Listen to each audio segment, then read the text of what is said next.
ಅಧಿಕಾರವಿದ್ದ ಕಡೆ ವಾಲುವ ನಾಯಕ ಅಂತಲೇ ಹೆಸರುವಾಸಿಯಾಗಿರುವ ಮಾಜಿ ಸಿಎಂ ನಿತೀಶ್ ಕುಮಾರ್ ಪಲ್ಟು ಕುಮಾರ್ ಅಂತಲೂ ಕರೀತಾರೆ. ಕಳೆದ 21 ವರ್ಷದಿಂದ ಬಿಹಾರವನ್ನ ಆಳಿದ ನಿತೀಶ್ ಕುಮಾರ್ ಅಧಿಕಾರದಿಂದ ಇಳಿದು ರಾಜ್ಯಸಭೆಗೆ ಲಗ್ಗೆ ಇಡಲು ಸಜ್ಜಾಗಿದ್ದಾರೆ. ನಿತೀಶ್ ನಿರ್ಧಾರದಿಂದ ಬಿಹಾರ ರಾಜಕೀಯ ಬೆಳವಣಿಗೆ ಗರಿಗೆದರಿದ್ದು ಮುಂದಿನ ಸಿಎಂ ಯಾರಾಗ್ತಾರೆ, ಡಿಸಿಎಂ ಪೋಸ್ಟ್ ಕೂಡ ಇರುತ್ತಾ ಅನ್ನೋ ಚರ್ಚೆ ಶುರುವಾಗಿದೆ.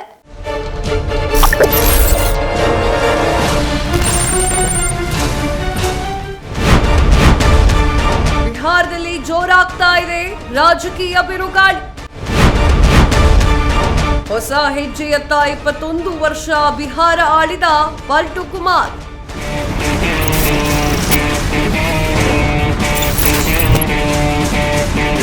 ಬಿಹಾರದಲ್ಲಿ ರಾಜಕೀಯ ಬಿರುಗಾಳಿ ಎದ್ದಿದೆ.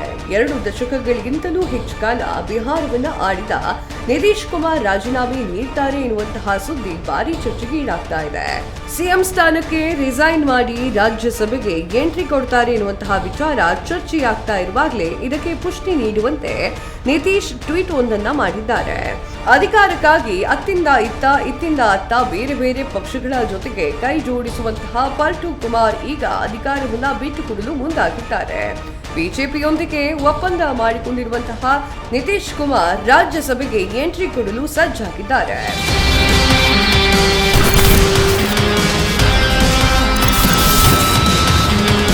ರಾಜ್ಯಸಭೆಗೆ ನಿತೀಶ್ ಕುಮಾರ್ ಪ್ರವೇಶದೊಂದಿಗೆ ರಾಜ್ಯ ರಾಜಕೀಯ ತೊರೆಯುತ್ತಾರೆ ಅಂತ ಹೇಳಲಾಗ್ತಾ ಇದೆ.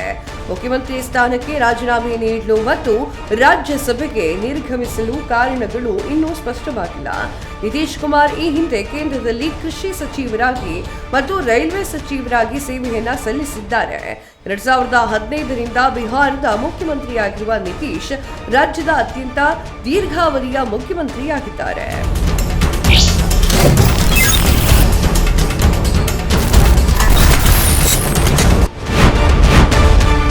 10 ಬಾರಿ ಸಿಎಂ ಆಗಿರುವ ನಿತೀಶ್. ಬಿಹಾರದಲ್ಲಿ 10 ಬಾರಿ ಸಿಎಂ ಆಗಿರುವ ನಿತೀಶ್ 2000ನೇ ಇಸವಿಯಲ್ಲಿ ಮೊದಲ ಬಾರಿಗೆ ಸಿಎಂ ಆಗಿ ಪ್ರಮಾಣ ವಚನ. ಕೇವಲ 7 ದಿನಗಳಿಗೆ ಮಾತ್ರ ಸಿಎಂ ಆಗಿದ್ದು ಪಲ್ಟು ಕುಮಾರ್. 2005ರಿಂದ 2010ರಲ್ಲಿ ಮುಖ್ಯಮಂತ್ರಿಯಾಗಿ ಕಾರ್ಯನಿರ್ವಹಣೆ. ಲಾಲು ಪ್ರಸಾದ್ ಯಾದವ್ ಆಡಳಿತದ ವೇಳೆ ಸಿಎಂ. 2010ರಿಂದ 2014ರಲ್ಲೂ ಸಿಎಂ ಆಗಿ ನಿತೀಶ್ ಕುಮಾರ್ ಸೇವೆ. 2010ರಲ್ಲಿ ಬಿಜೆಪಿ ಜೊತೆ ಮೈತ್ರಿ ದಿಸೆಯಿಂದ ಸಿಎಂ ಭಾಗ್ಯ.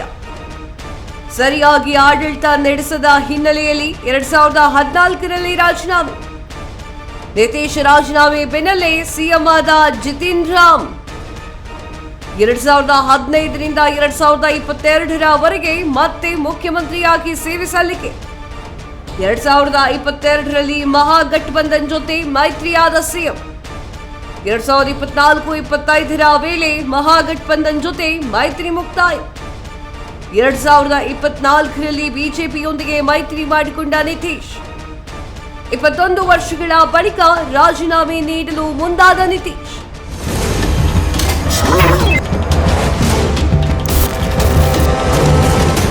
ಅಧಿಕಾರಕ್ಕಾಗಿ ಜಂಪಿಂಗ್ ಸ್ಟಾರ್ ಆಗಿರುವ ನಿತೀಶ್ ಕುಮಾರ್ ಈಗ ತಮ್ಮ ಆಸೆಗಳನ್ನ ಈಡೇರಿಸಿಕೊಂಡು ಬಳಿಕ ಮಗನನ್ನ ಮುಂದೆ ತರಲಿಕ್ಕೆ ಮುಂದಾಗಿದ್ದಾರೆ ಎನ್ನಲಾಗ್ತಾ ಇದೆ.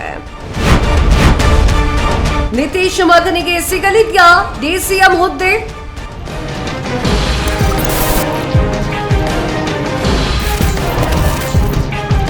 ಸಿಎಂ ಸ್ಥಾನಕ್ಕೆ ನಿತೀಶ್ ಕುಮಾರ್ ರಾಜೀನಾಮೆ ನೀಡಿದ ಬಳಿಕ ಬಿಜೆಪಿ ಅಧಿಕಾರಕ್ಕೇರಲಿಕ್ಕೆ ಚರ್ಚೆ ನಡೀತಾ ಇದೆ.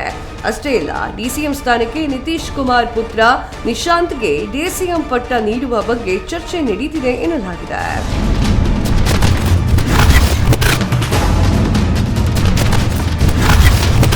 ಪಲ್ಟು ಕುಮಾರ್ ರಾಜೀನಾಮೆ ನೀಡುತ್ತಾರೆ ಎನ್ನುವಂತಹ ಸುದ್ದಿ ಹರಿದಾಡ್ತಿರುವ ಬೆನ್ನಲ್ಲೇ ಪೋಸ್ಟ್ ಒಂದನ್ನ ಮಾಡಿದ್ದಾರೆ.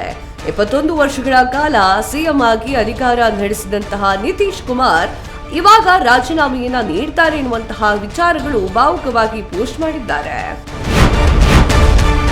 ನಿತೀಶ್ ಭಾವುಕ ಪೋಸ್ಟ್. ಕಳೆದ 2 ದಶಕಗಳಿಂದ ನೀವು ನನ್ನ ಮೇಲಿಟ್ಟಂತಹ ನಂಬಿಕೆ ಮತ್ತು ಬೆಂಬಲದಿಂದಾಗಿ ಬಿಹಾರಕ್ಕೆ ಸಂಪೂರ್ಣ ನಿಷ್ಠೆಯಿಂದ ಸೇವೆಯನ್ನ ಸಲ್ಲಿಸಿದ್ದೇನೆ. ನಿಮ್ಮಿಂದಲೇ ಬಿಹಾರ ಇಂದು ಅಭಿವೃದ್ಧಿ ಮತ್ತು ಗೌರವದ ಹೊಸ ಆಯಾಮವನ್ನ ಕಂಡಿದೆ. ಇದಕ್ಕಾಗಿ ನಿಮಗೆಲ್ಲರಿಗೂ ಅನಂತ ಧನ್ಯವಾದಗಳು.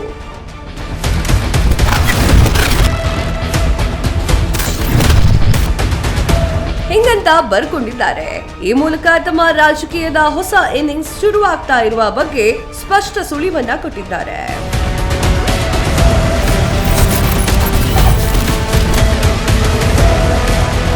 ಇತ್ತ ಅಪ್ಪ ದೆಹಲಿಗೆ ಹೋದ್ರೆ ಬಿಹಾರದಲ್ಲಿ ಮಗನಿಗೆ ರತ್ನಗಂಬಳಿ ಹಾಸಲಾಗುತ್ತಾ?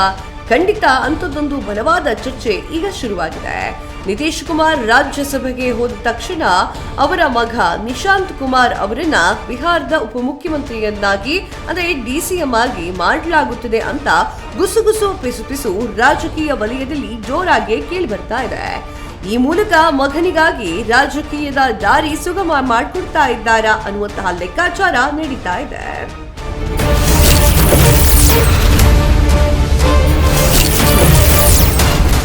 ಬಿಹಾರವನ್ನ ಬರೋಬ್ಬರಿ 21 ವರ್ಷಗಳ ಕಾಲ ಕೈಯಲ್ಲಿಟ್ಟುಕೊಂಡು ದರ್ಬಾರ್ ನಡೆಸಿದ ನಿತೀಶ್ ಕುಮಾರ್ ಕೊನೆಗೂ ರಾಜೀನಾಮೆಗೆ ಮುಂದಾಗಿದ್ದಾರೆ. ಅಪ್ಪ ನಿತೀಶ್ ದೆಹಲಿಯತ್ತ, ಇತ್ತ ಬಿಹಾರದಲ್ಲಿ ಮಗನಿಗೆ DCM ಪಟ್ಟಕ್ಕೇರಿಸಲು ಎಲ್ಲಾ ವ್ಯವಸ್ಥೆ ಮಾಡಿಕೊಟ್ಟಿದ್ದಾರೆ. ಅಧಿಕಾರದಾಸೆಗೆ ಮತ್ತೊಂದು ಹೆಜ್ಜೆ ಇಡಲು ಹೊರಟಿರುವ ನಿತೀಶ್ ಕುಮಾರ್ಗೆ ಕೇಂದ್ರದಲ್ಲಿ ಯಾವ ಹುದ್ದೆ ಸಿಗಲಿದೆ ಎಂಬುದು ಕಾದು ನೋಡಬೇಕಿದೆ.